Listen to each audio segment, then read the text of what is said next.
Welcome back, everybody, to Woohoo! Hoops HD. This is our Thursday night bracket rundown show. Yes. I'm your host, Chad Sherwood, joined by John Slika, Joby Fortson, and the puppet David Griggs. Yes.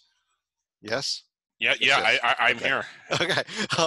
This is our bracket rundown show, but we've been doing these for about 3 or 4 weeks in a row now. We're going to change things up a little bit here. What we did tonight is I asked each of our panelists here to submit for me their top 55 teams in the nation, regardless of conference. Did about a kind of a cross-country score, kind of like they would vote. They score the AP and the coaches polls in the top 25s. Came up with a final list of the top of who would be in the NCAA tournament right now, who the top, I think we ended up with about 12 or 15 teams out would be as well. Added in the auto bids myself. I chose them and ranked them myself. Yes. Sorry, guys. And then you know what else we do? We put the two winners of the quadruplers that we've had this year into the field. Chad, we had a quadrupler last night. Did you see that? Yes, David. We were on under the radar during it. The second one of the season. Okay. Like we've been almost 2 years. So, like, before we get started, how about Davidson and GW, extensive coverage on that. What do you think of their tournament chances? 0-0. Go ahead. I think they'll make wonderful candidates for the MEAC bonus game in the AC8. I was going to say that quite frankly, David, the chances of either one of those teams making the NCAA tournament, I kind of like the chances of the 2019-20 Ocean State tournament champion a little bit better. Well, true. Like, we still don't know if that gets an automatic bid or not. Like, we have contacted the NCAA asking for clarification. They have not gotten back with us. But let's go at you. What's funny is there's one team on there that will be mentioned tonight. Probably is not in the field, but one of our other considerations. You rate Johnson and Wales of Rhode Island that high? Exactly. I gotta say, I don't know the bracket. What's interesting is that Chad knows the bracket. The rest of us don't. This is a Selection Sunday type of experience. I know that he sort of explained it before. Like, he cross-country ranked the brackets, but we don't know what it's going to be. We don't know what the matchups are. So we're kind of seeing this as you see it. Right. And by the way, if you're watching this and you're looking down below us, you just totally ruined the entire show. Do not look at the bracket below this don't yet. Look at the bracket. It will be up. It will be there. Yeah. Because we are going to reveal just like they do. I guess I'm playing Greg Gumbel tonight, or whoever does it these days. Yeah, but my fear is because Charles TBS Barkley is covering the selection show this year, they'll be doing it in alphabetical order again. We would not be doing it in alphabetical order. We're not going to also reveal the matchups as they come. We're going to reveal the teams kind of in order. So it'll be line by line. A couple of bullet points. You may have been getting to this, and I could have just interrupted you, but I don't care. One is for this particular exercise, we are not attempting to guess what the committee will do on Selection Sunday or suppose what they would do if the season ended today. This is entirely ours. John Titel is our selection committee guessing expert. If that's what you want to look at the bracketology tab above. His bracket is in there. We don't really give a damn for this particular exercise. What were the other two? Feel free to look at the J&G too. The J&G, if you want the best possible computer metric to determine it. And starting about February 1st or so is always my mark when I say, okay, we're playing with real bullets. Yeah. So what the J&G is right now is a realistic bracket. So I had three. The second one I just remembered is Thursday's games were not considered. They were not. We had to have the ballots in by 7 p.m. Eastern, which means as we record this, it's about a little after 10. None of the games for Thursday night were in here, including the Minnesota at Illinois game. That would have a big impact on my bracket, though. Yeah, and it may have impacted the final results had we factored it in. But we'll Illinois won, didn't they? Why would that impact anything? But on that note, let's go through it. And Dave, if you remember whatever your other point was, we'll get to it when we go. But let's talk about the number one team overall. I think it was unanimous. I don't think there's any doubts about this. In the South region, playing their first round games in Omaha, it is the Baylor Bears. Very easily selected there, David.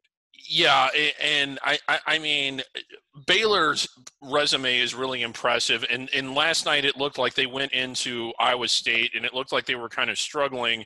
So I decided to put the game on, and then 2 minutes later I changed the channel again because they just blew it wide open. What I'm getting at is even when they're having a bad game and they're on the road in conference, and this is not an easy conference to win on the road in, they can still win big. Is part of the reason Baylor might not be getting the respect. Well, I mean, I know they're getting respect. They're ranked number 1 and number 2, but you still have this narrative about no dominant teams, when in reality they're just as dominant or more so than any team that we've seen in the past. Is partly because they're not a blue blood that people just don't understand how good they are. Yeah, I'd agree with you there. And then let me also put the number 2 team, which was, there was a little bit of it was not quite totally unanimous, but Joby, Gonzaga did come in as number 2. Yeah, and I think that's accurate. The way that there's a little eye test here. They've done the resume's fine. They only have 1 loss. It's a good resume. It's the number 1 resumes up too. Go ahead. But they are beating the heck out of teams. They are just dismantling. And the West Coast Conference, for those who do not follow closely, the WCC is pretty good this year. It is a legitimate 3-bid league. I hope we will find out in this process. And it's like there's nothing. They're winning by 20, 30, 40 points. I mean, the first round, we'll find out again tonight how they do at Santa Clara. But the way the Santa Clara game to me really steps out, because that's a good Santa Clara team, and they doubled them up. And it wasn't a case of, Santa Clara had a bad night. No, the Zags were that good. I got to say, the one thing about the Zags, they still haven't played St. Mary's at all yet. They'll play them twice. They played BYU once, and they did win it fairly easily, but that was at home. They haven't gone to BYU yet. So their 3 toughest games in conference play are still to come, I think. But again, they won at Arizona. They beat Oregon. They won at Washington back when Washington was a good team, and they won convincingly. So, they are good.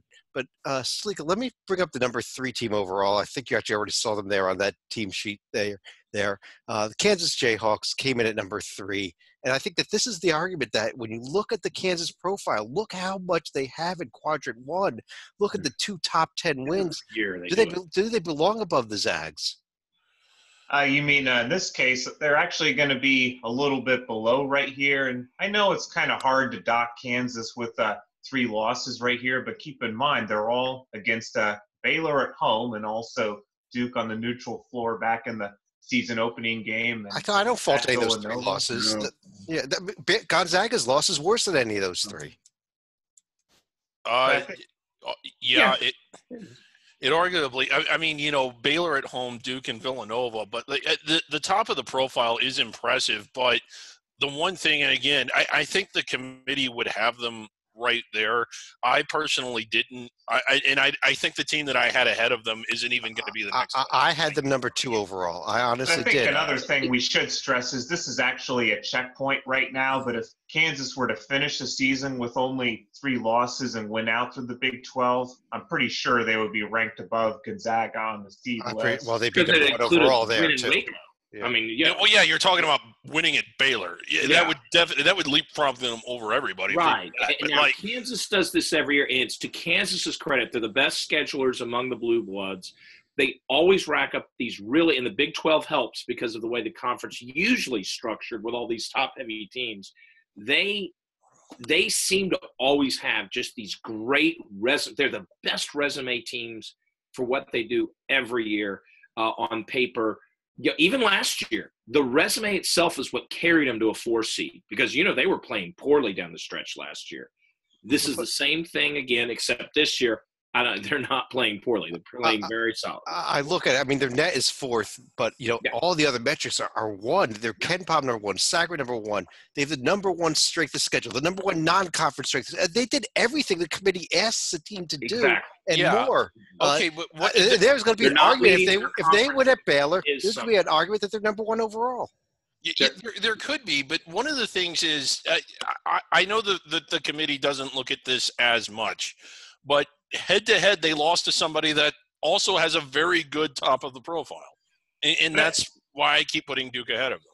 But at the end of the day, I think we're also splitting hairs because we're also talking about number 2 and number 3 overall as opposed to, let's say, number 3 and number 4. Yeah. And let me go ahead and show the final of the 1 seeds here. That is at number 4 overall, the 1 seed in the West region. In the East region, I'm sorry, Dave, does not Duke. We actually had the undefeated San Diego State Aztecs there. San Diego State, I think by virtue of being undefeated, it's so tough for me to keep them off the 1 line. I really can't. They certainly have a case for the one line. If I were doing what Titel does, I would certainly have them up there because I think the committee's going to put them up there, and it isn't an outrageous selection. Okay. I personally, for part of what I said earlier, when I look at it, and I'm assuming they're going to come on at number 5. No, they're not, David. They're not? No, really? And we're going to get to Duke here in a moment. But I thought I had Seton Hall high. I didn't have them that high. I'll tell you quite honestly here, Seton Hall surprised me. I thought I had Seton Hall high. We all had them 5, 6, or 7 overall. I had them 6. I had them 5. I had them 5. They lost to Rutgers. How the hell can you have them 5th? Yeah. I'll pop that Seton Hall profile really quickly here. Joby, you want to discuss it quickly here? Look at the top of the profile. Look at the ways. Look at all those ats. I mean, isn't that pretty? I mean, it's really pretty. I would say that's why they're on the 2 line, not the 1 line. But, I mean, that is just strength. And the Maryland wins looking better and better by the day because they're sliding up the Big Ten standings at a moment. This is a very pretty profile, and I like the way they play. I love the inside-out play. It's not just – you've heard me on other shows. It's not just Powell. I mean, they've got a nice inside-outside game working. This Seton Hall team is more than what we thought in the preseason when everybody by default was putting them like 12th. Yeah. Because, we've got our top teams and all stuff, but teams like North Carolina and Virginia have tailed off, obviously, from those early days. And Seton Hall has filled the void and fulfilled what the top end of what people preseason thought they could be. Well, I just got to say this. Joby, once again, always the guy that overvalues road wins. Number 6 overall, coming in there in the Midwest region, go to Greensboro, of course, is Duke. And Joby, I need to go back to you for a second here because one of the reasons Duke fell to 6 overall as opposed to 4 or 5 was you. Joby, you rated them 13th overall. Because they're the 3rd best team in the ACC right now. I want you to defend the fact that you would have had Duke on the 4 line. Yes. Go ahead and defend it, because I'm not as big a Duke as David is, but I'm not because that Duke low on him. I really hate the stumbling at Clemson. They lost to Louisville. Louisville's better than they are. They are. I mean, I hate to sound that way. But didn't they beat Kansas and Michigan State away from home? Yeah, that's the one thing about Duke. Who's better than Louisville at that? Yeah. That's the one thing about Duke. And Joby really needs to start valuing teams that win away from home. I mean, that's one of the things. Duke is the only team, I think they're the only team that has beaten 2 protected seeds away from home, or at least 2 top 2-line teams away from home, aren't they? Well, we just saw a couple of teams that beat multiple protected seeds, but I mean, that is what. I mean, if Duke had lost either one of those games, I'd be with Joby a 4 seed, maybe a 5 seed. It's the fact that they beat a Kansas team who I think is the best team in the nation, arguably, or may end up being the best team in the nation when they go into Waco and they. Baylor's pretty good. But not to pick on them. So how many tournament wins is that you're staring at Duke? Now, there are 2 really good ones. But how many I'm picking Georgia State to win the Sun Belt right now. How about Winthrop? Yeah, don't overlook Winthrop. Don't overlook. Do not overlook the winner of the Ocean State tournament. And they have a loss to a team that's not at large worthy. Yeah, they do. As a matter of fact, 2 losses to not at large worthy teams. So yeah. I'm not saying they're awful, but they're, sometimes the metric is look at Kansas's resume compared to Duke. I mean, Kansas, it's like a zillion tournament wins. Duke has 2. Joby, I they're agree great with you. ones, but they're 2. It's not a glass tiger situation, but man, I agree and I understand that. I just don't think I'd have them on the 4 line. I could, if that's the way you want to take it, I would still have had them on the 3 line. I would have had them behind Florida State and Louisville, though, in that case. But I think we can get Florida State and Louisville in before that. And Salika, in fact, how about Florida State, number 7 overall in the South region there in Tampa? Yeah, I think it was a little bit of a minor stumble for Florida State against a more desperate Virginia team. But the Noles have been pretty consistent all year, and their only real stumbles of note were going to be against Pittsburgh and also at Indiana, which there's nothing really wrong with this year. But I think if you were looking at the Duke profile, for example, a lot more Tier 3 wins as opposed to, let's say, Tier 1 wins that Kansas had. But if you're looking at Florida State and some of their notable wins, they've already won at Louisville, so that's going to be a keystone win. And Purdue and Florida, those wins keep waffling a little bit, but they're still going to be pretty solid victories nonetheless. And the loss at Pitt is not an awful loss at all this year as it has been in the past few. Matter of fact, within inches, if Pitt has a good next game, it's a Tier 1 loss. And let's, David, let me finish out the 2 seeds here in the West region. Potential Elite 8 matchup for Gonzaga is Villanova coming in their second Big East team here, getting in on the 2 line as well. Yeah, the way this is playing out, we didn't really get into the bracketing rules. I guess we don't. Little unfortunate that San Diego State is in New York and Villanova is in LA. But San Diego State would rather be number 5 overall, so they can go to LA. Honestly, I mean, Seton Hall would be perfectly fine being in New York City as the 1. You know. But this is a Villanova team that started off good and has improved to really good as the season has gone along. I like them. I don't remember if I didn't have them this high. I had them very, very close. Definitely in the top 10. Let's start looking at some of the 3 seeds here. Starting out at number 9 overall. We're only going to go 1 team at a time for the top 16 teams, and then we'll go a full line at a time, by the way. But at number 9 overall, we had the Dayton Flyers. And honestly, this is the team that I had ranked lower than anybody else. All of you had them here on the 2 or the 3 line. I had them on the 2. I get that. I think part of the reason that you are all rating them so high is how well they played in their losses. And I'm still a firm believer that a loss is a loss is a loss. And if you just look at who they beat St. Mary's and a bunch of teams that are not going to be in the NCAA tournament.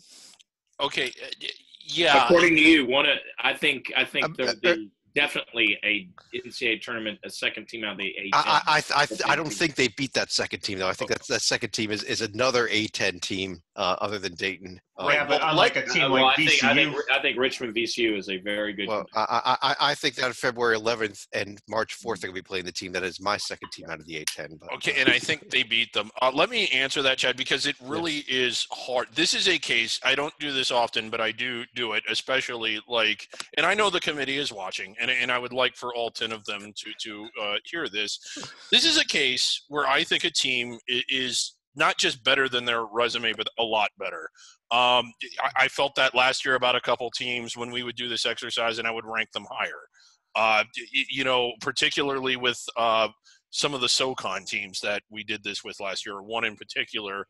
I just think that when you look at, beating St. Mary's on a neutral floor is hardly indicative of a protected seed, and that's the best thing that they've done. But they have blown out decent bubble-ish teams on the road for a lot of the year. I mean, I just think that they look like a top 15 when you watch them. Okay. The only team that's actually yesterday, they were just awesome. And if Dayton runs the table in the A10, I will be championing them as a 2 seed at least. But okay. I just they're not there yet.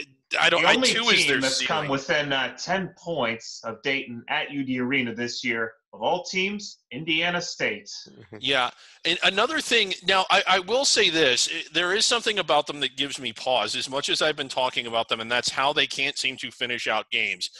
I know that that's easier said than done, but they let Duquesne back in. It's as if they get way ahead and then they get they're bored. up 18 in that game. I don't know if that's indicative of them just sort of being bored with the situation or if it's an actual problem with them being able to close teams out. There is a little bit of an Achilles heel, but if Dayton were to play Duke, it wouldn't shock me at all if Dayton beat them. This is a good Flyers team. Well, let's keep rolling along here. Let's reveal number 10 overall, also on the 3 line. We've got a team popping up somewhere here. Oregon, who is, as we record, this is losing to Cal. Yeah. But again, are they? Oh my goodness. But again, we did vote before that, and the Oregon profile is still a solid profile, the top team in the Pac-12. And at number 11 overall, we've got Michigan State. Finally getting a Big Ten team in there, and we're going to see a lot of them. Stalika, your thoughts on those 2 teams?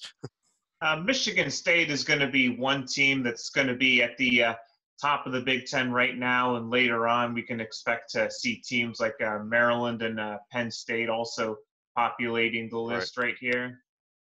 Maybe the Illini. We'll see. We'll finish off the 3 line there out of the East region with that third ACC team in Louisville. That again, Joby, I think you can get all 3 of these teams in there and still have Duke on the 3 line at least. Let's go a little bit quicker here through the 4 line though. At number 13 overall, these are the last of our protected seeds, last of our teams that are favored to make the Sweet 16. There's Kentucky, our first SEC team, if I'm correct, David.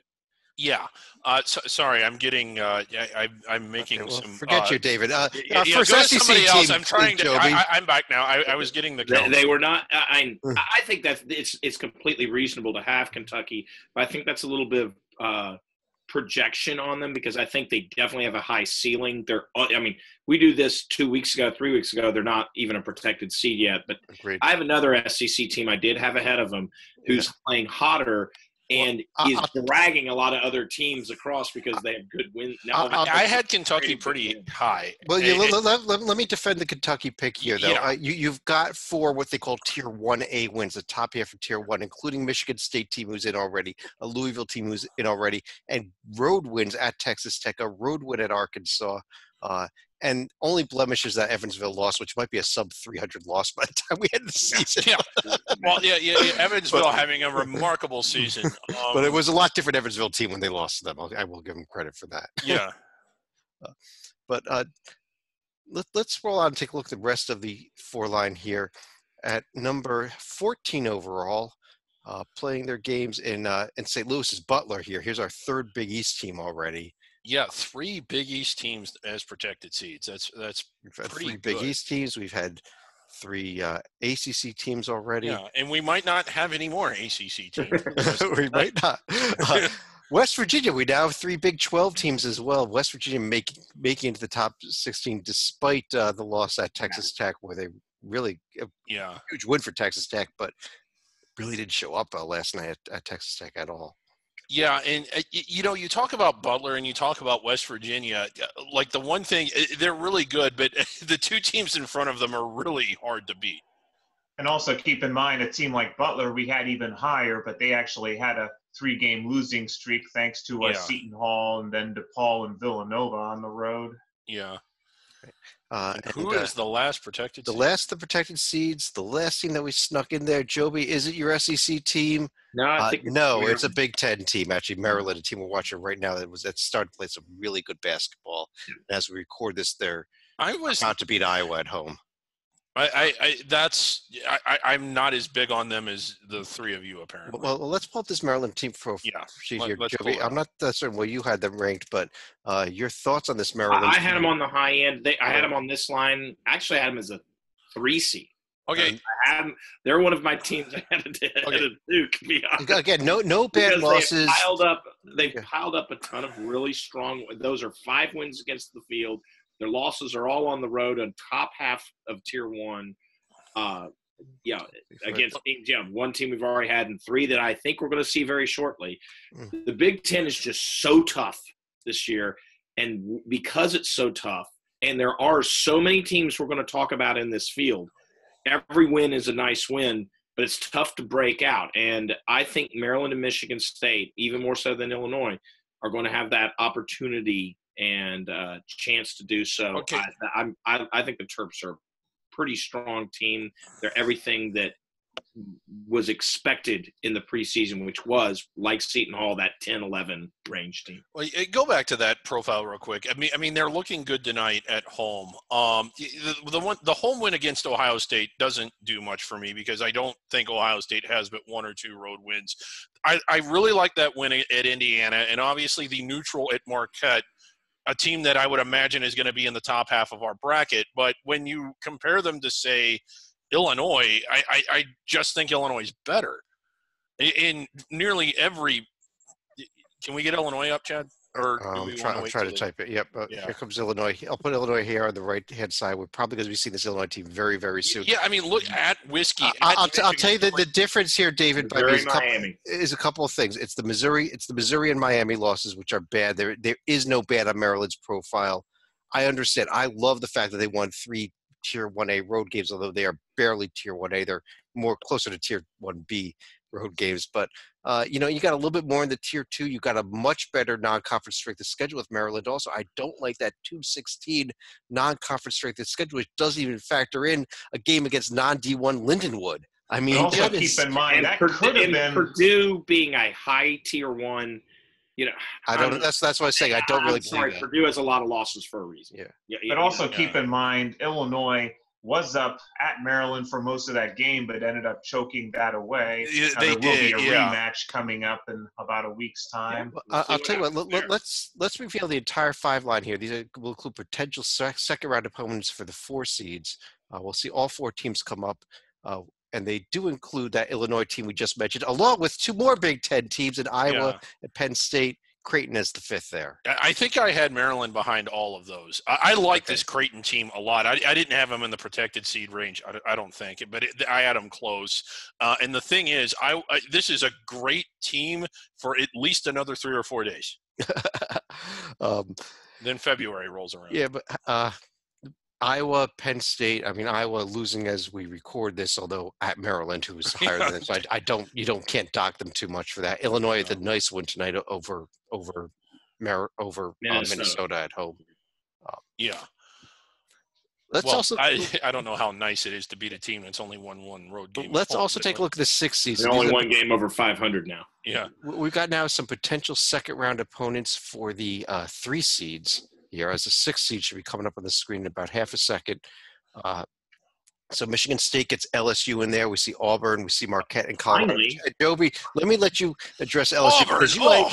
God, what is wrong with you people? David, only 2 when I call on you, you can talk. I'm going to silence you. LSU, I had as a 4, as a 4 seed. Maybe recency bias is it, but they are one of the hottest teams in the country. Their losses are all of a sudden starting to look better. Like East Tennessee State's not a bad loss right now. I know East Tennessee State lost yesterday, but I still think they're a very quality team. Utah State's starting to put together some things that they're not the dismissed. And so all of a sudden the losses don't look as bad as they did a month and a half ago, and then we can start to convert to, all right, they're getting to the meat of the SEC schedule, and they're taking care of business, on the road. They won at Texas, which I know Texas is not going to be in our field, but it's a nice win in Austin just the same. And they are leading the SEC. You've got 7-0 means something. Leading the SEC means something in my book.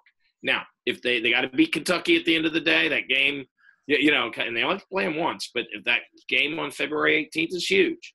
But right now, as much as I'm not a Will Wade fan for him to not be coaching in the basketball right now. But I think before that. But they legitimately, I think, are a strong team that I would not want to play. I mean, all the Big Ten teams right now, which are all good and I all like, I'd much rather play them than the way LSU's. Let me turn and address the other SEC Tigers there on the right-hand side of the screen, Auburn. David, I know you don't like this profile. I do not like and let me defend it because to be fair, I don't like their team either. Well, but when you look at it right now, the Richmond and St. Louis neutral court wins, as we just mentioned a few minutes ago for one other team, are not nearly as bad. Are looking a lot more solid. The NC State win is, even if it's at home. That road win at Mississippi State is looking better and better and better. This Mississippi State team is rising fast now for their win at Florida. And Auburn has done nothing bad. Loss at Alabama, it's a rivalry game. I can forgive that. It's a Tier 1A loss also. A loss at Florida, and they've beat everybody else. Now, we are going to find out about this team the next 2 weeks. Kentucky, at Arkansas, LSU, Alabama. We will find out a lot about them. Oh, but yeah. Right now, I think that 18-2 overall record in the SEC against the number 57 strength of schedule merits this line, or very close to it. It doesn't, but okay. If they win the next 4, then I'll then I'll be championing them for at least this line and probably higher. Well, if they beat Kentucky and LSU among those next 4, they're not just on this line. They have a little yellow, if not higher. Yeah. I mean, Salika, you had a comment about either these 2 teams or maybe Marquette and Colorado as well. Well, not so much Marquette and Colorado, but was just going to highlight that a week from Saturday is going to be the lone meeting this year between LSU and Auburn. So that will be at Auburn. Then LSU only gets one meeting at home against Kentucky. So they're not going to have as many opportunities against the heavyweights in the conference. So it's probably going to be more essential that LSU at least get a share of the conference title if they do want to merit a higher seed this year. Let's take a look at the 7 line here. Potential opponents for the 2 seeds in the second round. We see Florida State getting Ohio State, Villanova versus Rutgers in Albany, Duke, Houston, and a potential Seton Hall, Wisconsin game also up in Albany. As far as this line goes, I don't know. I think that we all kind of thought this is where these teams belong. Again, we see 3 more Big Ten teams on this line, just like we saw on the 5 line. A lot of Big Ten here in that 5 to 7, 5 to 8 seed range, though. Yep. Yeah. I guess, the only thing I got to say here is I actually had Rutgers rated the lowest of any of us because I need to see a road win or even this neutral court win in the, was it the 2004 NIT championship game rematch at Madison Square Garden coming up this weekend. I tell you, if I'm Seton Hall, I'm not liking that matchup because we've seen in Mario Kart freelance, Wisconsin is the blue shell of the NCAA right here, because they've taken out Xavier and Villanova in years past. Right. Ohio State, a team that had been free-falling for a while, finally looks like they may have corrected things a little bit, at least enough to, hang in there for now. But on the number 8 line here, potential 1 seed matchups, we got Wichita State, 2 more Big Ten teams in Michigan and Indiana, and USC getting to go to Sacramento to take on San Diego State. It's not a bad spot for them in the 8 line there, at least because of Sacramento. Yeah, I know. That would be a real fun one. USC, San Diego State. They don't regularly play, at least I don't think, and both pretty good this year. This Baylor-Wichita State game is intriguing too, at least from a matchup standpoint in Omaha. So. In Omaha, yeah. And Kansas, Indiana, and Omaha. Those would be a couple fun games, actually. Yeah, yeah, they would be. So good job on the 8 line. Okay, so we're now going to move to the 9 line. We're going to see our projected first round matchups as well. So these are the potential matchups for those 8 seeds we just talked about. Our selections here on the 9 line would be Wichita State going up against Arkansas, Michigan against Arizona, who is now losing at Washington as we record this because they can't win on the road. St. Mary's getting in there, and Texas Tech. Let's talk about this Texas Tech team. This is a team that was about to fall right off the bubble. Joby, that win last night, just huge. When you have nothing Texas, bad, yes, you get that win. That was a 3 seed jumper. I agree. Because they were missing the big win, in my opinion. They have the Louisville win. I shouldn't say missing it. But look besides Louisville, it's like there's a lot of blue. A lot of empty, yeah. And so, and you definitely don't get credit for Kansas State and Iowa State. Sorry, I don't care what their net is. They're 100+ net in reality. That showed, hey, these guys can beat protected seeds. They've done it more than once now. It just changes the whole view you have of Texas Tech, which you will hear me say about their opponent in the championship game last year, too, as a preview. Yeah. As far as these other teams, David, I want to address this Arizona team, especially if they can't find a way to win this game tonight, that they're down 5 with about 5 minutes left. Yeah, not a fan. When you pull them up, you look at, and I know metrics in at least the predictive rankings like them. Well, if the predictive rankings like them, then why aren't they winning games? That is a really, really weak profile. Colorado and Illinois at home, and nothing else. Nothing else. Arizona State at home. Yeah. What's Arizona's road record, though? I mean, is that even – do you even bring that one forward? I mean, the fact is they are this game tonight, if it turns into a Washington win, is a perfect example of why I had them even a line lower, I think. And it's because they are still sitting without a road win. We said if they got the win at Washington, as bad as Washington has been, or at Washington State, who did just beat Arizona State last night, but is still not a tournament team in any way, shape, or form, that would fill a huge Grand Canyon-sized hole in their resume. It really would. But as long as that hole is sitting there, it is just growing wider and wider, and the skeptics are like David, who is very road win oriented, and myself are going to be getting more and more insistent on the road component. And I think the committee, not that we're projecting the committee, but I think that talk in the committee, it's going to become, they're already talking and meeting. I guarantee the lack of a road win has popped up in the committee. And if this plays out, I'm not saying they're definitively missing the tournament. I'm just saying where the bracketologist extraordinaires think Arizona is, I truly believe they're wrong. I think Arizona is much lower than where, I don't know. I don't know where like a Lenardi has them, but I presume it's they're wearing white. They're not wearing white. I agree with you completely. They're not. They could change that. A win against Washington could change that, but they haven't done it. Well, that's the problem. They are only down 2, so we'll see if that game goes final before we're done here. But Salika, let me bring you back in here to show the 10 seeds potential matchups for the 7 seeds in the first round. We've got there Ohio State's opponent, Oklahoma, Rutgers against BYU. Joby, who's back in the tournament, taking on Houston with Duke sitting there in the second round waiting for him, and Stanford versus Wisconsin. That's crazy. There's only 4 ACC teams in the damn tournament. You got 2 of them playing in the second round. Right. Yeah. Well, I don't think you will because I think the Dukes will be playing Houston. But yeah. Hey, trust me, Virginia gets to Duke and Greensboro, that crowd is going to be a combination of North Carolina Tar Heel fans and Virginia fans. It'll be a very home game. But this is the preview. I said this is a very Texas Tech-like story for Virginia. Virginia was out. That's why they're a seed behind. They were out. There's no doubt in my mind. But then they get that win. Plus, Syracuse playing a little better. They're not. Syracuse win looking better. Road game's a real road win now. All of a sudden you start going, wait a minute, they can actually beat teams that are tournament quality. And then Arizona State. And there's other relative wins there, but that changes the profile 180 degrees. They got to do more. They've got to do more, but. They can't keep losing these tier 2 losses, and they can't start racking them up again. But they at least have stopped the bleeding, and now can steady things. And they got to beat Clemson. They got but they can afford now to lose to Louisville on the road without it killing them. Right. Lovely, David. 2 teams. I got Oklahoma there on the right. That Kansas State lost real ugly last night, but they still beat Minnesota. You won at Texas. You got the Mississippi State win.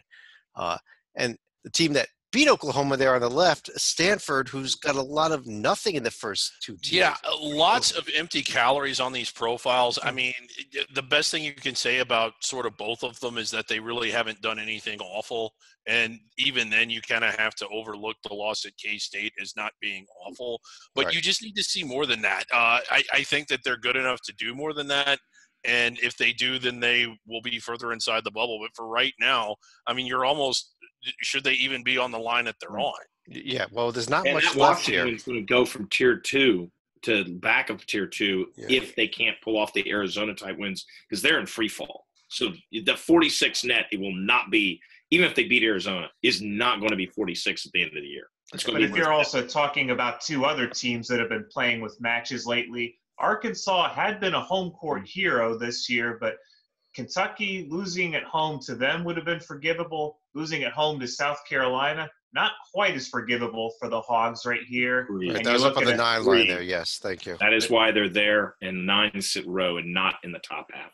But when you look at the 10s right here, like Oklahoma, BYU, Virginia, and Stanford, not quite ready to fall that low, but Oklahoma, they certainly couldn't afford the loss at K-State that they took earlier in the week. No. All right. Let me pull up I'm going to show 3 of the 4 11 seeds right now. We're not. This will get us all the way up to the first 4. And a little statement about them, first of all. We see in there both Syracuse and Florida as at-large bids. Northern Iowa, automatic bid winner, but we actually had them ranked sandwiched in between the 11 seed first 4s and the 12 seed first 4s. So that's why they get on the 11 line. So Northern Iowa definitely in play for an at-large bid still based on where we had them ranked is what I'm getting at there. But Syracuse and Florida, especially the CUSA, David, red-hot team here, I think. Yeah, the Qs dropping one the other night at Clemson, a game that they kind of appeared to have won, but not getting it done yet, but still definitely trending in the right direction there. Right. I mean, you look at now that I'll pull up Syracuse, also pull up this Northern Iowa profile on the right, but you got those 3 Tier 1 road wins, and even though there's a lot of losses in Tier 2, there's nothing beyond that. So there's still some. It's funny. The Virginia win over Florida State dramatically helps Syracuse profile because Virginia is now a tournament team. Whereas if Virginia had lost to Florida State, they would not be a tournament team most likely, and you'd be saying at this Syracuse profile, well, where's the win against somebody who's playing in March? You look at this Northern Iowa team. If they win all the way out to the Missouri Valley Conference Championship game, you think they got to get a look, especially with that Colorado win, despite a couple of, head-scratching losses. I don't know that they get in, but I think they get a serious look. And they might get in. I mean, this is a committee that favored, road wins out of a team like Belmont last year over fluff. Right, and they do have 6 road and neutral wins on the season now. That's South Carolina neutral court win. Right. And, of course, we got Florida in their team schizophrenia. Yeah, it's about right. Is Florida even good? I mean, the whole season we've been saying they have a high ceiling. They just haven't played up to it yet. Maybe they don't. And it's alarming to see them have that kind of personnel and not be doing better than that. Correct. Well, I'm going to pull up the two first 4 teams of the 11 line here. And I want to once again stress before I do this that we voted here before any games were played tonight because we put a team that is now 1 game over 500 overall the season on this line here with that Minnesota team going up against Vodtech. And Joby, you didn't even rate Vodtech in your top 55. No, so they've sunk. I mean, they've played crappy lately. I mean, they really have. I mean, it's just not. They haven't been looking good. 2 weeks ago, they beat 10 line, 11 line, something like that. They beat Michigan State and they won at Syracuse. That I can't overlook that. Right. But it's just, Miami lost. It was a final Boston College, Miami back to back. That's not what bubble teams should be doing. And maybe it's a recency bias for me, but I mean, take away the Miami Boston College losses and go, that is a tournament team. It's, blah, blah, like we said, a 10 seed, sir, add those in. I'm like, ooh.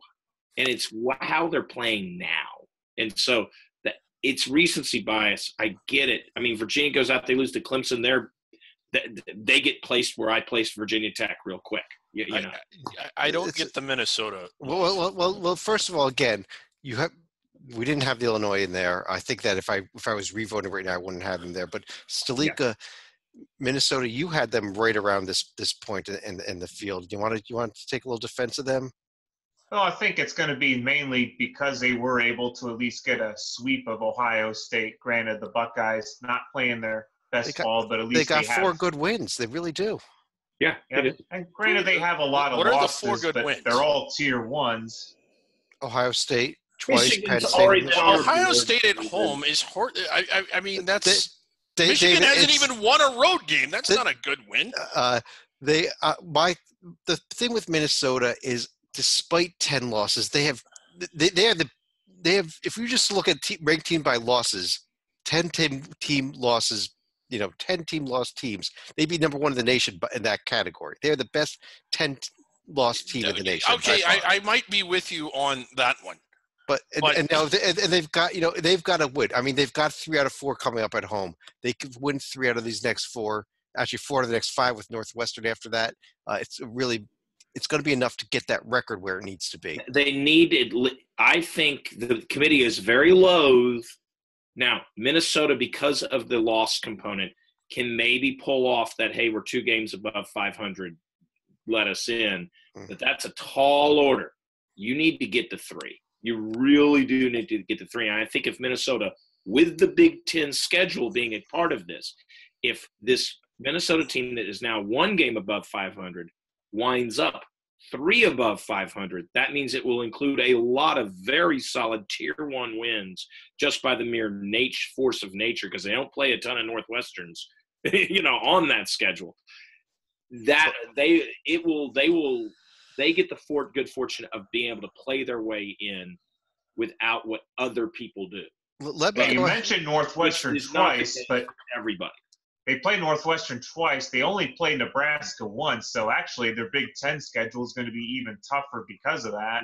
Beating Northwestern and Nebraska does not Well, change my opinion. Well, that's my point is they won't be doing that. Let's keep moving here. before And I want to go ahead and reveal the last two teams we have in our field. This is our 12-line first four matchup.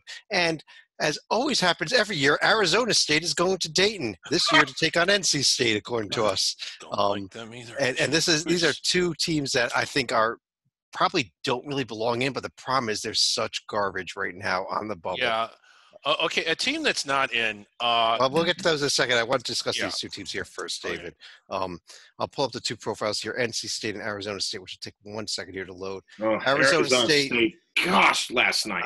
That loss at Washington State, Oh. really, really painful. NC State has the win at Virginia, has a win over Wisconsin, it's actually a pretty good road win over UNC Greensboro, but so many losses, especially in the Tier 3 column. And also swept by Georgia Tech. Right. I'm I know you're not supposed to. You're supposed to take the names off the jerseys when you're looking at resumes. Anyone who gets North Carolina's best shot on a random night, Oregon. I'm not going to say 2 Tier 3 losses and just dismiss. I mean. Let me also throw something out here. When it came to the voting here, there was 1 point separating NC State to Arizona State to the top team out. So it could have very well been our top team out that made it in here. Obviously Minnesota there also, but the top team out was a team that I think has played incredibly well right now, should be in there, and that's Mississippi State. Also, Rhode Island and Utah State up there. I'll get to that Memphis in 1 second because I got to call somebody out about it. But those top three, at least, I mean, especially Mississippi State and Rhode Island, these are teams that are looking up as opposed to these last three teams we put in. Right. If Rhodey were to play anybody in the first four on a neutral court or on equal terms, I think they'd beat them. I mean, this Rhodey team is really playing well. They had that heartbreaking loss in the Ocean State Championship game to Brown, but like ever since then, they've been on a roll. And Joby, this is the A10 team that I think is the second A10 team here, Rhodey. I had 2 other A10 teams ahead of him, but they're all locked. Well, I have VCU a legitimate step up because of the win against Richmond, beating the other one. I think highly of all 3 of those. So given the recency, once again, recency bias, no, that's not a committee trait, but VCU doing to Richmond what they did in what is a tight game, that's why they rise above. But hey, Rhodey beats VCU. Rhodey beats Richmond. Rhodey can make the road. I had Rhodey, my second team, my third team out. I mean, I'm totally cool with Rhode Island getting in the mention for a spot. Let me bring up the other 2 teams that are on this line here. Utah State on the left there, a team that is that the resume is starting to look better and better, especially as LSU and Florida get better. And we kind of ran them off a while ago. I mean, this next game this weekend is it. They win at San Diego State. They look really good. They don't. They're not. But Sleeka, I got to call you out. You were the only person that voted for Memphis. You voted them solidly in the field. So that's why they got up to number 4, the top 4 teams out. You want to defend it? I don't necessarily want to defend it, but I think if we were going to choose a team between, let's say, Memphis, VCU, or Rhode Island, I'm just picking my poison right here. Yeah. Right. Let me show you. Looks like there's about 11 other teams that at least got votes to be in the top 55, not necessarily to be in, but to be near the bubble. Yeah. So let's just kind of pull up the rest of them here in one shot here. Those teams include DePaul, VCU, Texas, Purdue, Utah, Tennessee, Georgetown, Richmond, St. John's, Pitt, and even UNC Greensboro got a little bit of love from somebody in the top 55. I think for me. I want to address a couple of these real quickly. We kind of discussed a little bit about VCU and Richmond already. Texas, off of the win at TCU, it suddenly has a profile that's starting to creep up there again. And a team that we Maybe Texas San Antonio. Not UTSA, not them. But they are not creeping anywhere. UTSA, but now they've won at Purdue and at TCU, and nothing bad on the profile, and they're going to have the chances. We kind of wrote this team off a few weeks ago, and maybe we wrote them off. Yeah, and if you put them next to Minnesota, they look about as good. And so, Chad, how many of those teams that they've beaten are even listed as bubble for us? But what I'm, I know they're on the road, but they're not even. I mean, Purdue and TCU aren't even on our bubble. I mean, that TCU in there? No. I'm just saying that this is why Texas, I think, made the list. Purdue and Texas can make a run because they play in the Big 12, but unlike years past, the Big 12, a win at the number 6 team in the Big 12, TCU, doesn't propel you into the dance. They're going to have to do it against, a Texas Tech, a Baylor, a Kansas, they're Oklahoma. They're going to have to do that. All right, let's go real quick here. I'm going to reveal the rest of the 12 seeds first of all. These are automatic bid winners here. We've got Yale against Iowa, Vermont against Creighton, and Illinois. I believe they're going to get East Tennessee State.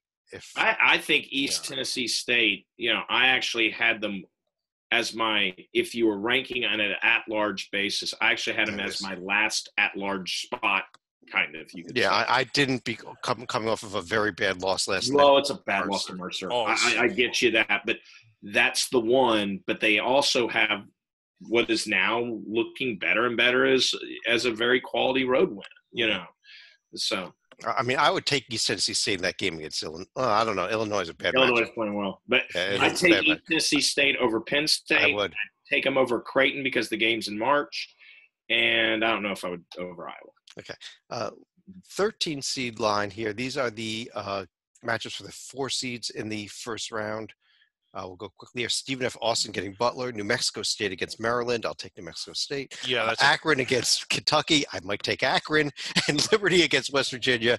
Liberty team who's going in the wrong direction right now, unfortunately. Yeah, this New Mexico State team is dangerous. I think this is about where the committee would put them. The question is to our committee.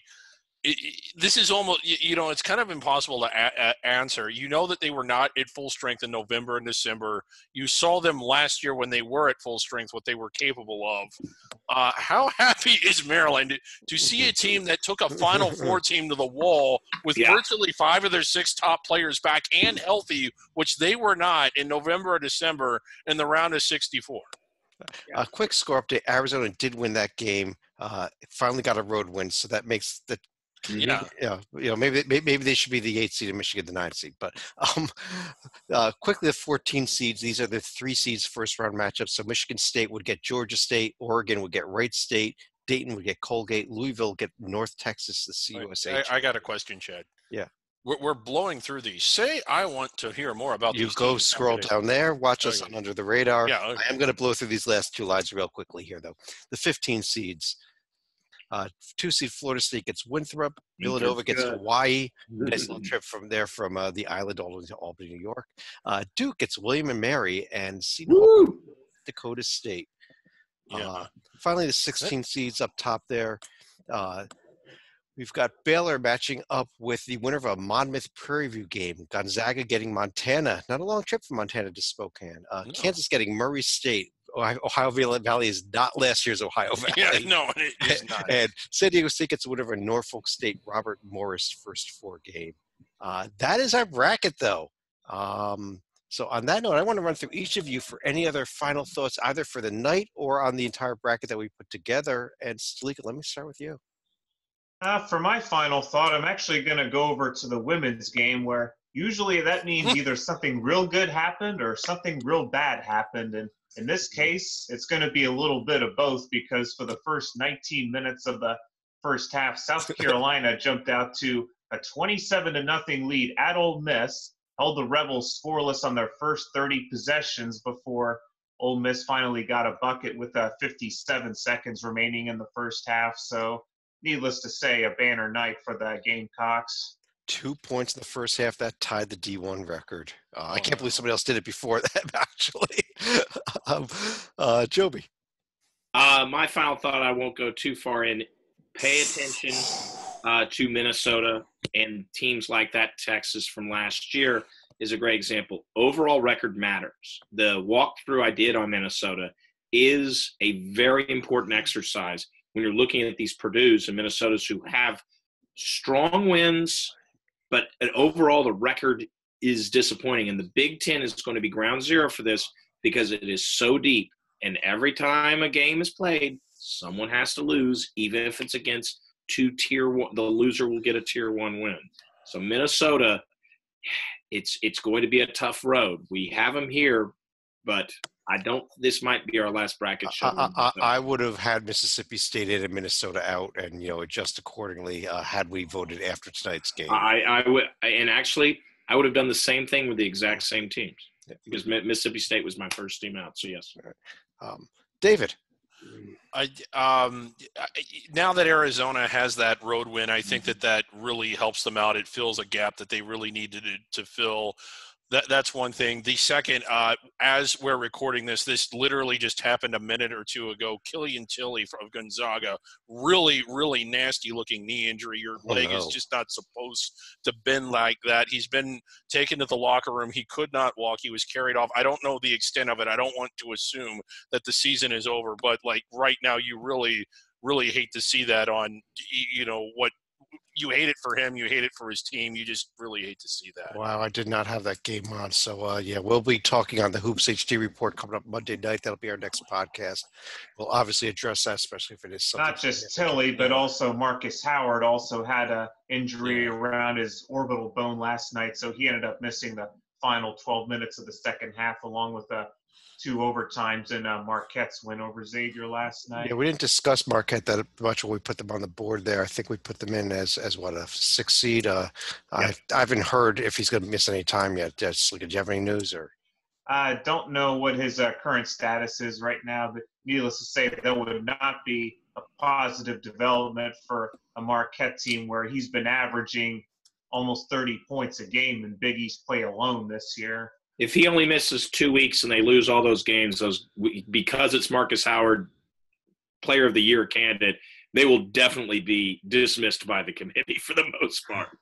I'm actually I'm just double checking. He's just listed as questionable moving forward, so they don't have a decision yet on him. Although they did beat Xavier without him last night. Exactly, so, good win. Double overtime, but they did win it. On that note, though, I do want to thank everybody for joining us. You can now go down and take a closer look at the final bracket that we put together. But on behalf of Joby Fortson, John Slika, and the guy over there that thinks that Auburn sucks. They do. I'm Chad Sherwood. Thanks for joining us. We'll talk to you again real soon.